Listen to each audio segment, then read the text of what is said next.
We're going 8 hours. All right, we're live. We are live, ladies and gentlemen. Live.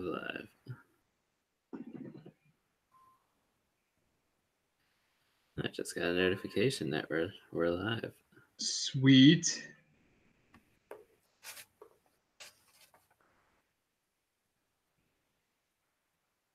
Good stuff, good stuff.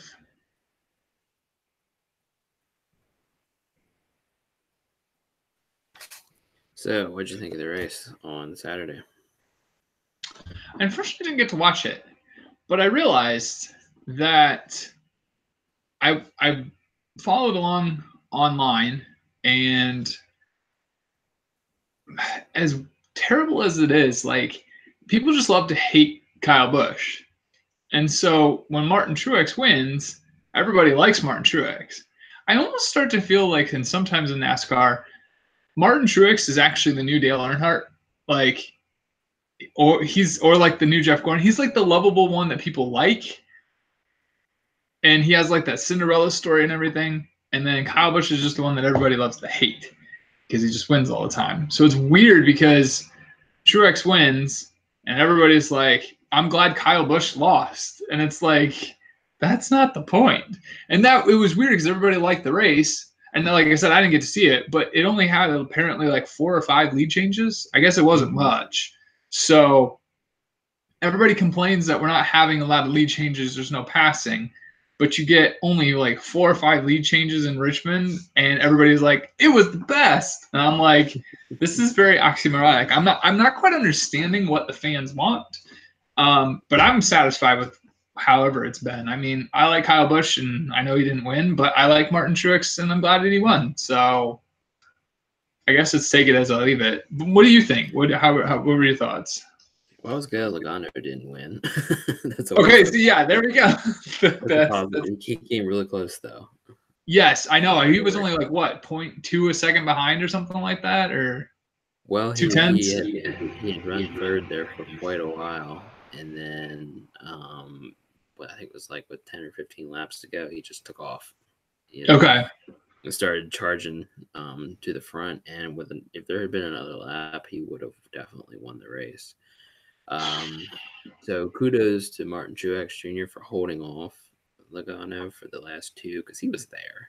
I mean, yeah, he could have been pretty dirty like he was at Martinsville and won the race, but he didn't. So kudos to those guys for driving clean. But again, if it had been an extra lap or 2, I think Logano could have gotten around Truex. But the good thing is that he didn't, and it was an exciting race. I can't say as it was the most exciting race I've ever seen, but considering what we've had as of late, it was pretty good. Okay. Kind of looking at some of my hots and nots over the last few weeks. Sure. I seem to see a pattern in the drivers that are doing well and the drivers that are not. For the second straight week in the hot category is Ryan Newman. Started 24th. He's just not that fast on Friday or Saturday, whenever the qualifying is.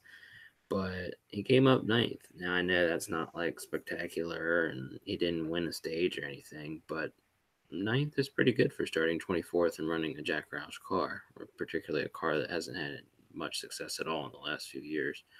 Right. Another person I thought was pretty hot was Jimmy Johnson. Again, he finished 12th. That wasn't anything spectacular, but it was solid, especially considering he failed the inspection early on Friday, I believe. Yeah, he was, I believe, one of the 9 cars that did, right? Right. He started 34th. Which, wow. Richmond isn't a terribly hard place to pass, but it's not really easy either. Right. So starting 34th and finishing 12th was pretty impressive, I thought. Absolutely. The 2 people I thought were not impressive at all were he started 22nd and finished 25th. He had an awful night. He just never got it together, which was really surprising considering how many stage wins he's had this year. And, he's been on the pole at least once or twice. And, he's been really solid so far this year. And he just crapped out in at Richmond. And then another one, pretty sucky, but seems to be a trend this year, is Kyle Larson. He just cannot get it together. Started 10th, but ended up finishing dead last after crashing. So, both of those guys are pretty disappointing to watch Saturday night. Again, congrats to Martin Truex Jr. He ran a great race. It's good to see him back in victory lane, but he didn't really make one of my outstanding categories because, he didn't dominate the race. And again, if it had been a extra 5-lap race, he probably would have been coming in second. Sure. Yeah, no, that's solid. Did you say Ryan Blaney was on the not list? It was on my not list. That's correct. Okay. Yeah, that's what I thought. Yeah, it's really quick. It's really interesting how quick the drivers are going back and forth from the hots and nots list, because we both agreed like last week that Martin Truex was on the not hot list, and all of a sudden he goes and wins. And we both thought that Ryan Blaney was on the hot list, and now he is on the not. Like, that was just not a good weekend for him. So these drivers are definitely on a very up-down schedule. So some of these consistent drivers, like, there's very few consistent right now that are doing well. I think for my hot list, as random as it kind of is, I think Paul Menard is on that. I looked up the standings of where, like, just the overall standings right now, and Paul Menard is sitting in the 16th position. So if the season ended today with the top 16 drivers, Paul Menard would be part of that. That's mind-boggling to me. Like, I mean, it's kind of cool, but it's just like there's a lot of other drivers that you think should be there that are not. Like William Byron's not on there. Kyle Larson's not in that list. Alex Bowman's not in that list. Bubba Wallace, people who've been in there forever, and they're just not there. So it's strange, but I'm gonna put Paul on that list just simply because that's impressive to be in the overall standings at this early. I know it's only 9 races in, but at this early in the top 16, that's pretty impressive. Yeah, so, and honestly too, Daniel Suarez, for being where he's at. I mean, these are two random drivers that we normally don't talk a lot about, but Daniel Suarez is 12th overall, and he kind of has that spark. Like, he's capitalizing on the switch, and he's over to Stuart Haas. He's capitalizing on all the momentum that they had. He hasn't won. He's not doing fantastic, but he's at least finishing. It's better than what Kyle Larson is doing. So, yeah, that's just pretty impressive. And they're two random drivers, but their stability is, I think, what's jumping out to me about, keep putting them in the hot category for this week. I would just say, like, the not category, pretty much the 24 and the 88. I mean, if you want to put them as the same one or different, I don't know. Those two just cannot get anything together. Nothing. Right. Or 24. Yeah, William Byron and Bowman. It's not looking good for them. I don't really know what is going to be able to help turn them around. I really thought Chad Knaus and William Byron would be doing better by this point. They're not, and it's not doing great. And I guess to pick one that's not in the Hendrick camp, because I kind of lumped those together, it'll probably be Ricky Stenhouse. Like, he was capitalizing on something early on, and then it's just kind of fizzled out, and he's kind of all over the map. There's really not a lot of consistency, even though he gets his name mentioned quite a bit. Sometimes it's not for the best things, and I don't know. He's not getting the results that I think he probably could. It's a little sporadic at the moment. So Right. Well, I think it's safe to say Richmond was an improvement to kind of a boring year, but I'd say they still have some work to do. I'm personally really excited to get back to Talladega after the Easter break. yeah, That's going to be, I think, a show as usual. That's one thing about the super speedways is that they always add a level of excitement, even on the worst years.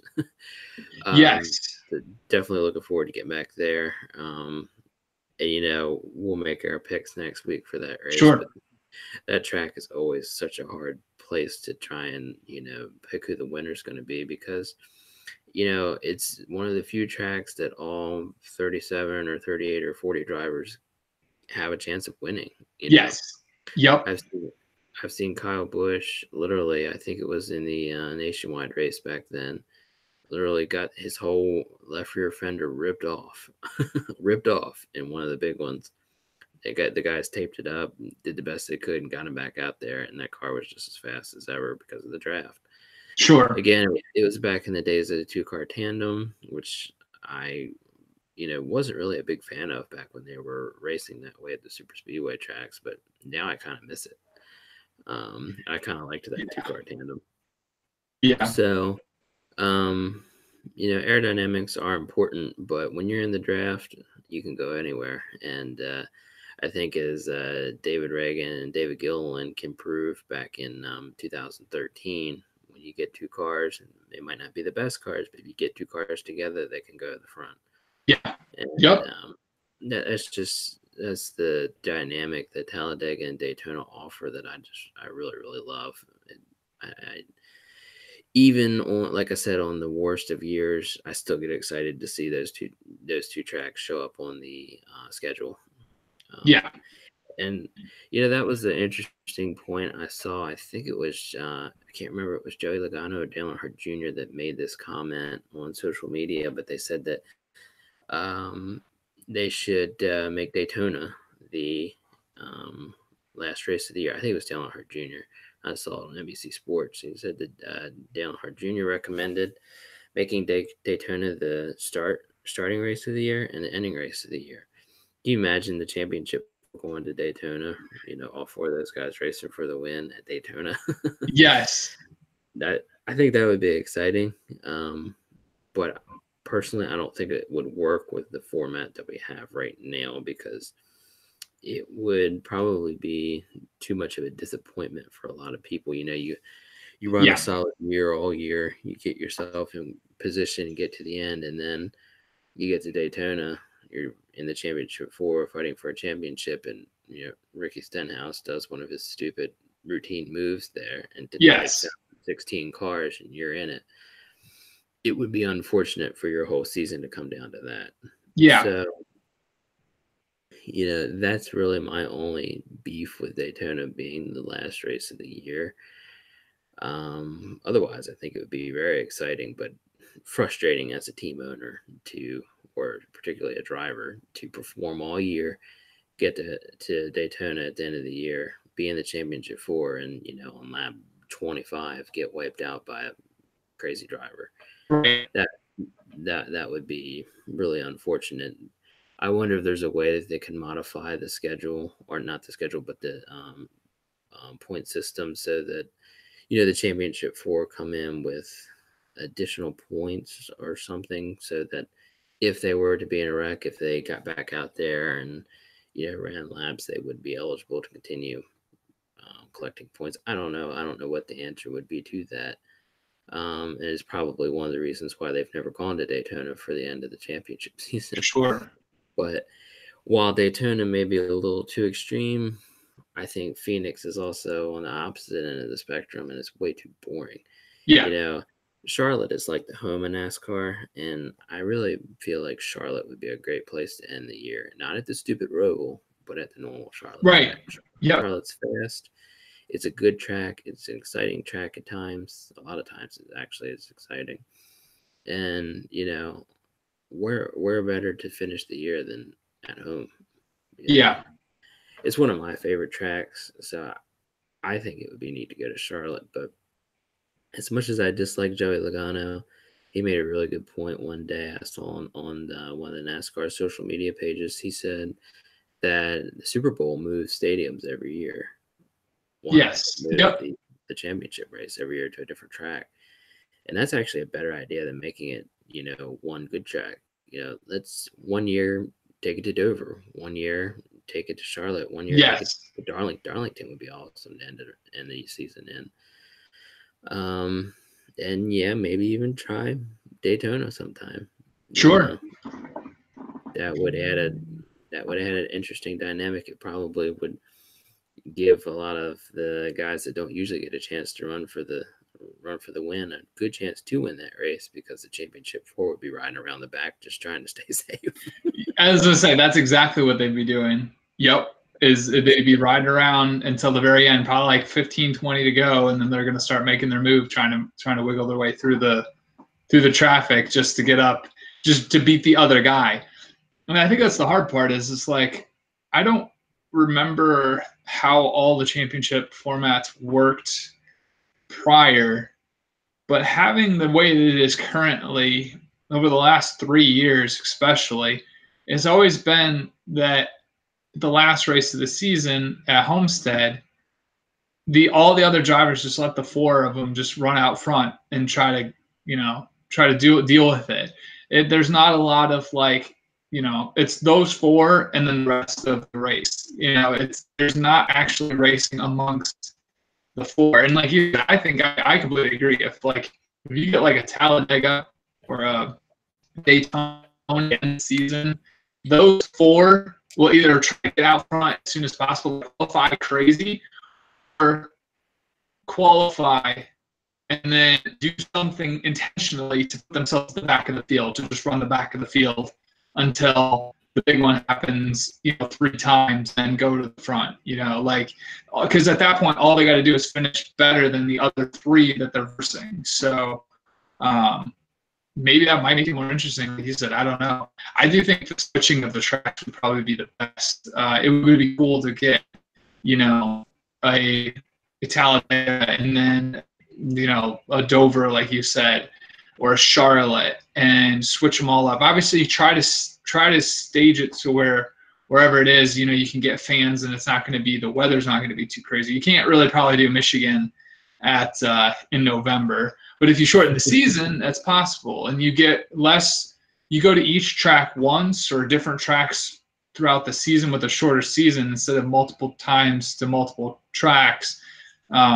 Apparently they're thinking about doing the Nashville, I guess, the fairgrounds. Mm-hmm. So that's on the table, I guess, for 2021.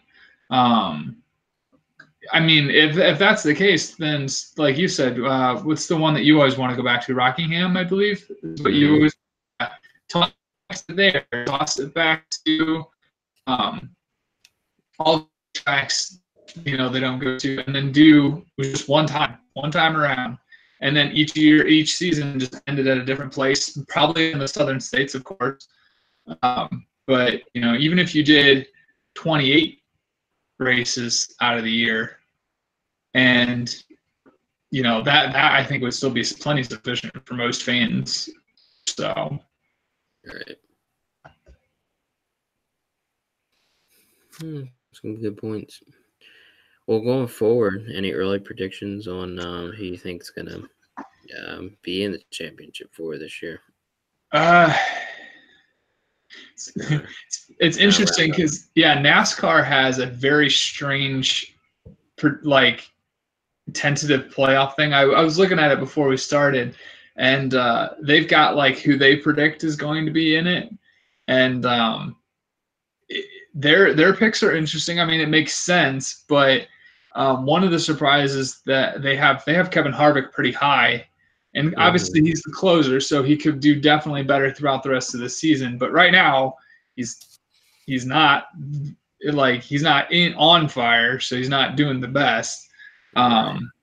Even though he still is pretty high even currently without wins. So I definitely think we're going to see some interesting drivers. I think at the end of this season, if there, I was hoping we would get 16 different winners. I don't know how that's going to apply anymore. So that's not looking like that's going to happen. Maybe, but if not,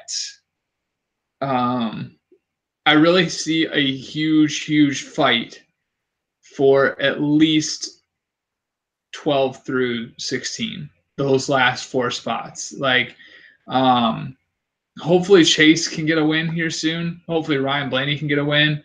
But if they can all only get one, it's going to be a dogfight for those last 4 spots, I think. Right. Between probably somebody like Chase, Ryan Blaney, Eric Almirola, Clint Boyer. I mean, all of this, the drivers who are battling it out right now, currently where they're at, that will just amplify by just 1,000 when the playoffs start, or just right toward the playoff. I mean, obviously we're going to have Joey Logano, Brad, Kyle, and Martin, and Denny Hamlin. So, I mean, those guys are locked in. We know that they're going. It's just going to be really hard after that. The getting to the 16 is going to be the hardest. And then it'll be interesting to see once we get there what the momentum will look like when we start getting into the 12 and 8 and 4. Right. So, well, to name individual drivers, I think is really difficult right now at this point, this early in the game, because we do have latecomers. I mean, look at Joey Logano last year. He never won a race until Martinsville and then took the freaking championship. So there's late bloomers that could potentially take the whole thing. But my prediction at this point in the season is that, and I'm going to go by teams, I think that there's going to be 1 to 2 Gibbs teams in the championship 4, 1 to 2 Stewart-Haas teams in the championship 4, and of course 1 to 2 Penske teams in the championship 4. I think those are going to be the 3 visible teams. In the championship 4, and I think Chase Elliott will get a win this year eventually. It's not looking like William Byron's going to be like a great chance for a win this year, but he may even snag something. Aside from maybe the long shot of Jimmy Johnson, it's looking like Chase is Hendrick's best chance to get to the championship for this year. Unless they turn something, and he could be that late bloomer, I don't know. But unless they turn something around soon, I don't see him or any Hendricks even getting anywhere close to the championship 4. Sure. No, I completely agree. And that's championship 4. There's no way there's a Hendrick in there. I mean, we could both be wrong, but the numbers are not lying right now, and it's not looking good. I can definitely see Chase getting into at least the 16, but possibly 12, just like a lot of the Stewart-Haas guys last year did. I mean, the Stewart-Haas guys ran very well riding up until the 12 and the 8. Actually, it was the 8, wasn't it? There were 4 of them were in. All 4 were still in at the 8 round.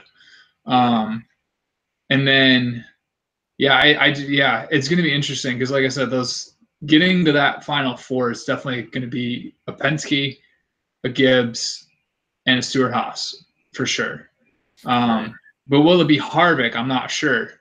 It could be Boyer, or it could be even Almirola. I don't think it'll be Suarez, but he definitely poses a chance to win. I mean, Almirola won 2 last year, so it's like I definitely can see Suarez pulling off something.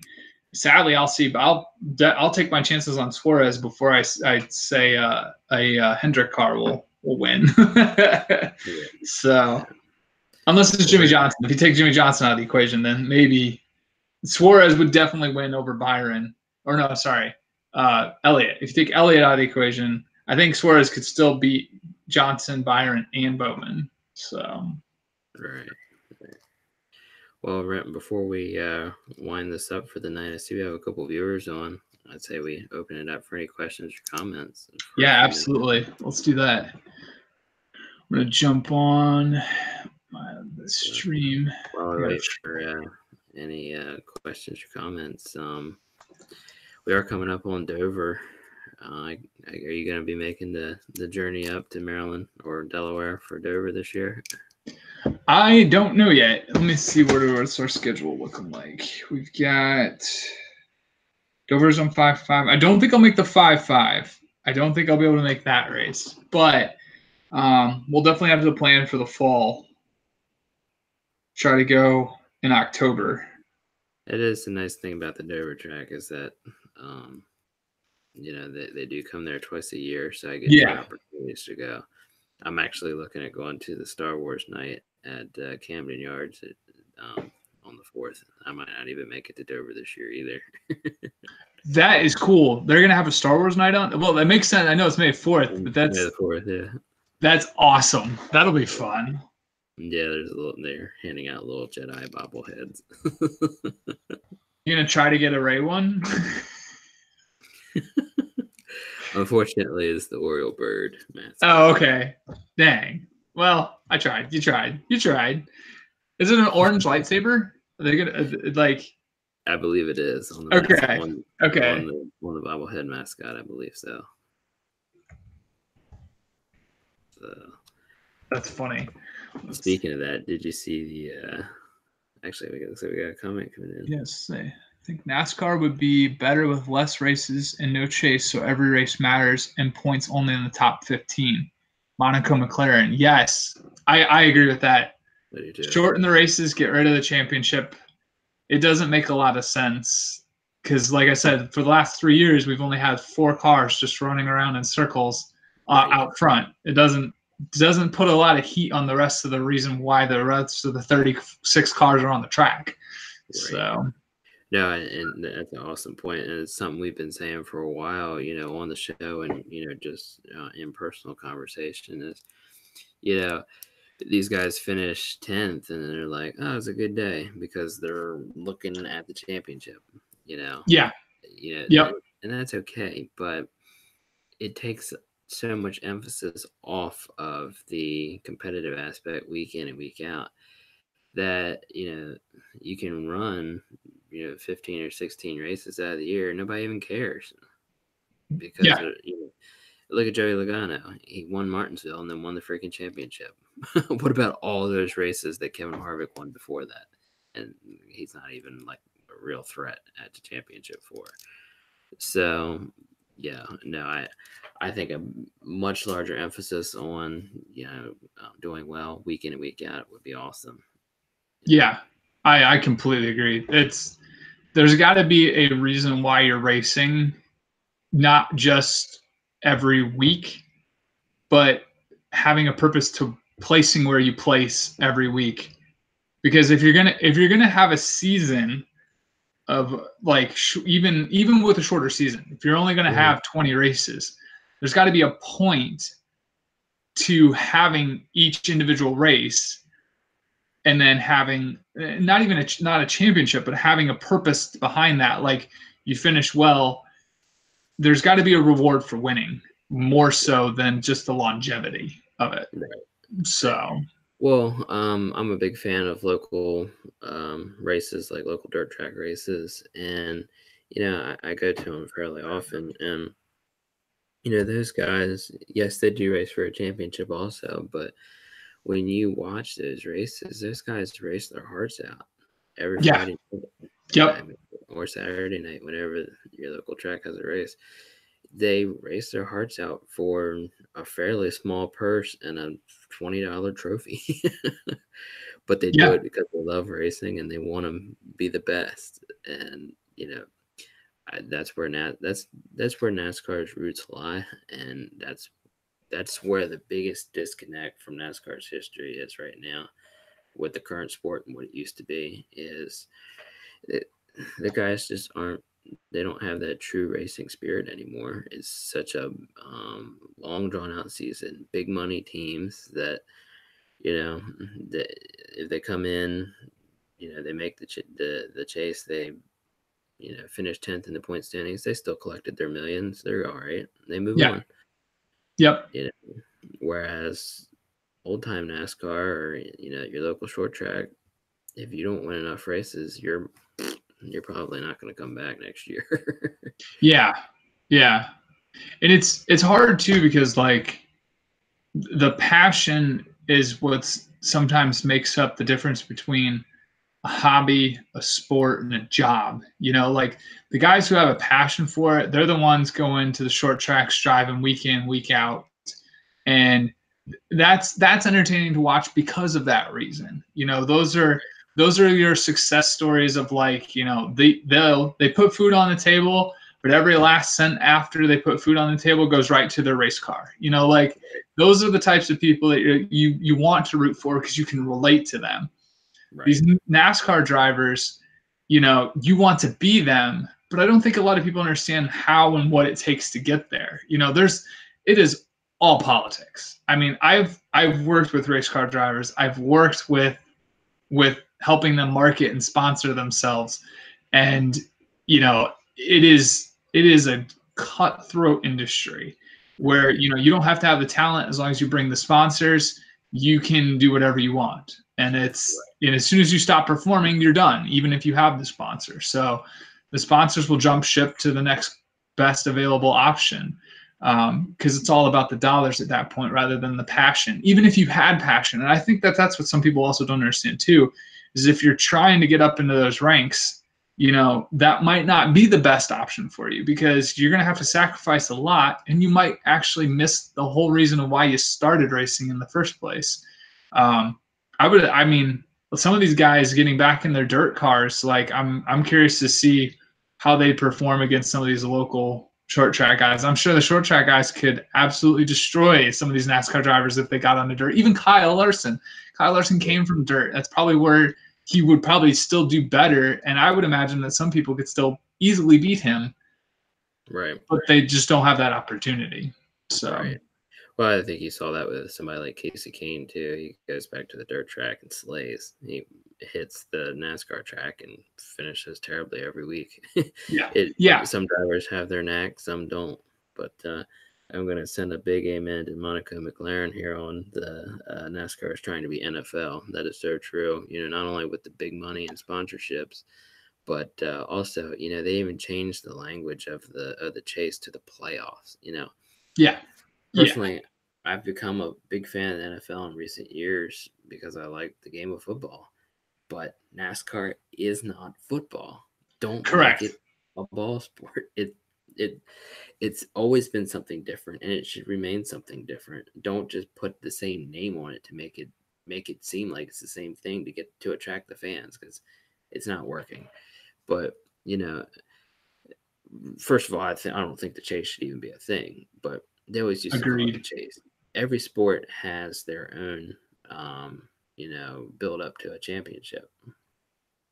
Yeah. But, baseball has playoffs. NFL has playoffs. That's what they've always been called. NASCAR's always been a little bit different, but they're trying to assimilate with other sports leagues to be more popular and connect with the new generation of fans. But it's not working at all. And nope. I don't know if NASCAR was ever really broken enough to change it to the point where it is now. I don't really know why we ended up at this point. Yes, I think we're starting, like, this is going to be, it's nice that this is a bye week. I know our episode's going a little longer, but we're touching on some good subjects. I'm glad that Monica McLaren is, commenting with this stuff, because it touches deep. Like, I've kind of mentioned in the past couple episodes, there's the last two, it's like, I've been satisfied really with the product that's been coming out. And when you start to look at it and everybody's boo-hooing about Kyle Busch winning all the time, they like when Martin Truex wins, even though the race had way less lead changes. It's like you start to look at all the factors and you're like, well, what was really wrong in the first place? Why are we all even complaining? There's still cars going around the track. There's still, a race to watch. At least we have that, NASCAR might be changing it, but at least we're still watching cars go around the track. Because the moment we lose that is the moment we'll all be like, well, we lost it all. We complained enough and we lost it all. That I'd rather have something than nothing. So do you ever get the feeling that they play with it too much? I mean, NASCAR has been through some slumps in the past. I mean, Richard Petty won 200 races. Do you ever think people got the feeling that he was like Kevin Harvick or Joey Logano or Brad Keselowski at some point? People probably got sick of seeing him win. yeah, Sometimes a certain sport just gets into a rut, but it always comes out of it. I mean, honestly, I feel like the NFL could be in a little bit of a rut. I mean, I think 2015, 2017, 18, and even this year, the Patriots were in the Super Bowl and they won most of them. Yeah. Yep. Who wants to see the same person win every single year? I don't. Or every single week. I certainly don't. But sometimes a sport just kind of gets into a cycle like that where you have one team or one driver or one athlete that is really, really good and all they do is win. Yeah. But they'll retire. They'll fizzle out. Look at Jimmy Johnson. Yeah. 7 times. 7 times. And he hasn't won a race in a long time. 10 years ago, people were sick of Jimmy Johnson. If he fell off the face of the earth, people would be thrilled. Now look at him. People are cheering him on to win a race. Yep. And the same will happen to Logano and Keselowski and all those guys eventually, and we'll get a new crop of guys in. But they just got to stop tinkering with the sport and playing with it, because all they're doing is screwing it up. Just leave it to what it was. It always recovers. Yeah. I know a lot of people, and we also have a comment here about road courses. A lot of people like to see road courses. Personally, when I first started watching NASCAR, I hated the road courses. Absolutely hated them. But as I've become a bigger and more, in-depth fan of the sport, I've actually come to like the road courses. Sonoma is a good track. Watkins Glen is actually one of my favorite tracks. That track is fantastic. And another one that I enjoy, and I kind of wish that the Cup would go there, is Road America. That's a neat track. It's a neat track, and when the Xfinity Series goes there, or maybe it's the Gander Outdoors, I don't remember. Maybe they both go there. I can't remember. But there's been some good racing there, and there's nothing wrong with a little diversity in the sport, and kind of mixing it up, because it's no different than when we go to Daytona or Talladega. It gives a new, it gives new drivers or other drivers a chance to shine. Whereas, Logano or Keselowski on the mile and a half, they're just win, win, win, win, win. When we go to the road courses, maybe, I don't know. I know AJ Allmendinger used to be good there. Marcus Ambrose was always good there. Those kind of guys. Neither one of them racing anymore, but people like that. It gives them a chance to shine, just like Ricky Stenhouse or Eric Almirola or even Jamie McMurray used to always shine at the plate tracks. Yep. If you go to too many of the same kind of tracks, the sport gets really stale. So kudos to NASCAR for keeping it real with not getting rid of the super speedways, even though a lot of the drivers don't like them, but for keeping the two super speedway tracks twice a year, and then even adding in some more road courses. I know somebody that would love to see more road courses is Kyle Busch. he loves road courses, and he's pretty darn good at them. Yeah, and I think honestly too, based on Ryan Blaney's performance last year, I think Ryan Blaney would like to see more road courses as well. It lucked out to him, but he was running third, so you can't say that it was complete luck. He was running third. Those two just happened to wreck. So, right. Well,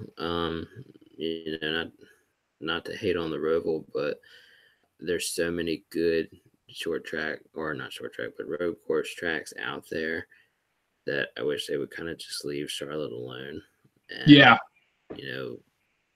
leave it to Charlotte, because Charlotte's awesome the way it is.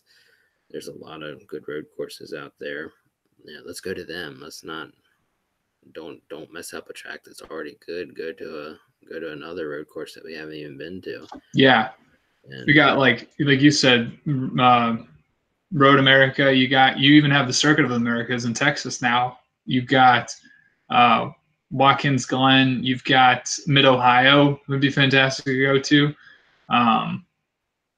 It would be really even cool to see some of like where the Indy cars race on the streets. mm-hmm. Get one of those for a NASCAR race. That would be a riot. So yeah, and I know this would be a huge expense for the sport to do this, but they do it in Indy. Why not NASCAR?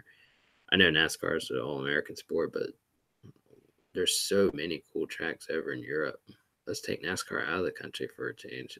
Yeah, that'd be fun. That would be fun. I know they've been to Mexico before. I think several years ago they used to do a road course in Mexico. But France has, I can't remember the name of it off the top of my head, but there's a really, really neat road course out in France. And then the Nürburgring in Germany is always cool. Yep. Yeah. So that's there's definitely a lot of options out there. There are. But gotta keep it real. Yeah, that's true. But that's the fun part about these shows is we can talk, we can discuss, we can see, we can speculate all this stuff. We really appreciate everybody watching too. Thanks for all your comments. Thanks for joining us on this live episode of Undisputed. We might be trying to do this a little bit more often. It saves my computer some hard drive space, and this one was a little longer too because it was our maiden voyage for live. We also have a bye week, so we didn't really have picks. We thought we'd discuss a little more, and we're really glad you guys interacted with us. So until the next episode of Undisputed, we'll see you at that point.